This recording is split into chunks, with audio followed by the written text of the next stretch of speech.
Now let's go to the thyroid diseases.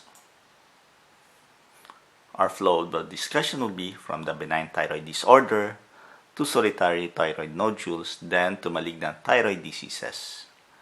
Management is not yet part of second-year curriculum, so we'll go to management in passing, and thyroid surgery is not included, although we are going to discuss part of it. First, the benign thyroid disorder. Who's that? Yes, that's Simpsons.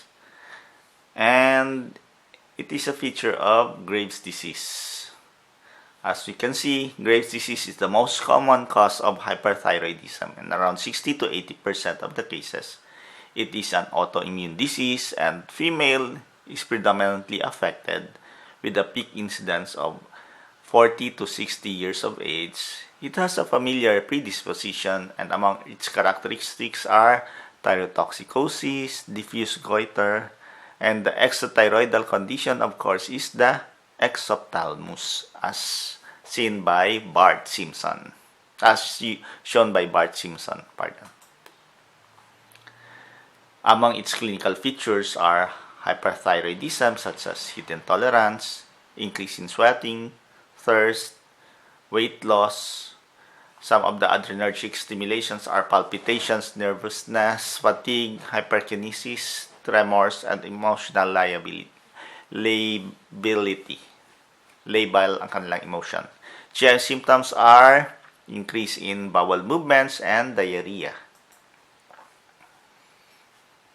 For diagnostic tests, TSH suppressed with or without elevated T4 or T3 level can be seen. If eye signs are present, no need for other tests. In the absence of eye sign, an iodine uptake and scan should be performed. Of course, we can do anti-thyroglobulin and anti-TPO. If elevated in 75% of the patients, and TSH receptor or TSA antibodies are diagnostic of Graves' disease in 90%. The treatment are anti-thyroid drugs, radioactive therapy, and surgical treatment. And now let's go to the toxic multinodular goiter. Usually, age 50 years and above with prior history of non-toxic multinodular goiter. Diagnostic studies are similar to that of the Graves' disease. Treatment is usually surgical resection. Subtotal is the standard procedure and requires thyroid hormone suppression to prevent recurrence of the goiter. Radioiodine therapy reserves for those elderly with poor operative risks. For Plummer's diseases or the toxic adenoma, these are single nodules, hyperthyroidism from a single unilateral hyperfunctioning nodule, usually the size of at least 3 cm before hyperthyroidism occurs. Our AI scanning shows hot nodules, which shows it's hyperactive with suppression of the rest of the thyroid tissue. It is rarely malignant, and the treatment is lobectomy and isthmusectomy. This can be managed with anti-thyroid medications or RAI, but usually it is with surgery that is the most effective one. Now let's tackle a little about thyroid storm. There is hyperthyroidism accompanied by fever, central nervous system agitation or depression, and cardiovascular dysfunction. Usually this is triggered by surgery, infections, or trauma. Ideally, patients should be at the ICU. They are given beta blockers to supplementations and make sure there is a hemodynamic stability, antipyrexia, Lugol's iodine, and sodium iodate, PTU, and corticosteroids. Now let's go to hypothyroidism. There is a decreased level of thyroid hormone. In the young, usually you can see cretinism. There is a failure to thrive, and severe mental retardation can be seen, or the developmental delay. But in adults, symptoms are not specific. tiredness, weight gain, cold intolerance, constipation, and so on. Laboratory findings should be low in T4 and T3, elevated TSH as a return mechanism, and low TSH that does not increase after TRH administration, secondary hypothyroidism. The treatment could be a replacement with thyroxine medication. Now let's go to thyroiditis. Thyroiditis meaning to say there is an inflammation of the thyroid. It can be infected through hematogenous or lymphatic route. It can be through direct spread.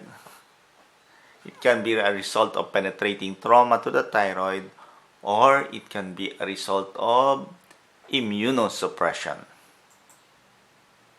The diagnosis is leukocytosis. Fine needle and gram stain with culture and cytology can be used. Parenteral antibiotics is a treatment of choice if it is infective in etiology. Drainage of abscess is a must if there is an abscess. Can either be a painful or a painless thyroiditis. Painful thyroiditis are usually viral in origin, while painless thyroiditis is an autoimmune in origin. Let's look at the chronic thyroiditis. One of the well-known chronic thyroiditis is Hashimoto's thyroiditis. It has first been described in 1912. An autoimmune process, and grossly thyroid is usually mildly enlarged and has a pale gray tan cut surface that is granular, nodular, and firm. Microscopically, there is a diffuse infiltrated with small lymphocytic and plasma cells. Clinically, this is more common among women between the age of 30 to 50. There is a painless anterior neck mass. Around 20% presents with hypothyroidism and 5% has hyperthyroidism. PE shows diffuse enlarged firm gland which is lobulated. Diagnostic studies showed elevated TSH and reduced T4 and T3 level. And of course, there are anti-thyroid antibodies. Treatment is by thyroid hormone replacement. If indicated, treatment is also indicated in euthyroid patient to shrink the goiter.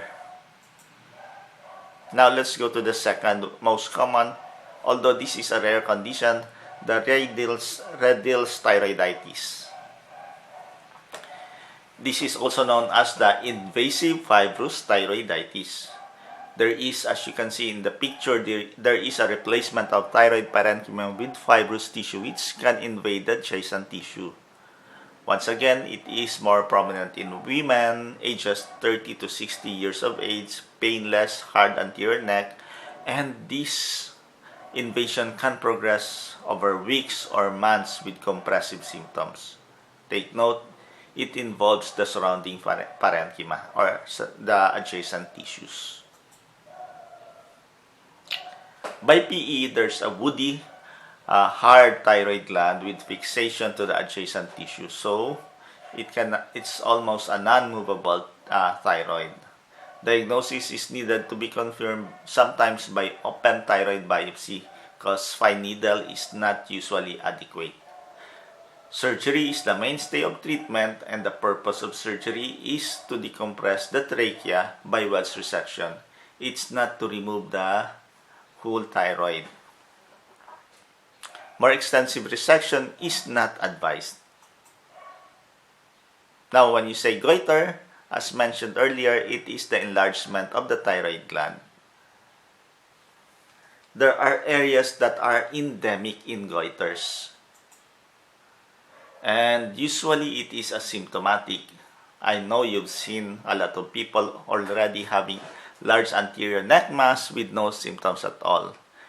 They may have pressure sensation at the neck. Sometimes they may have compression symptoms.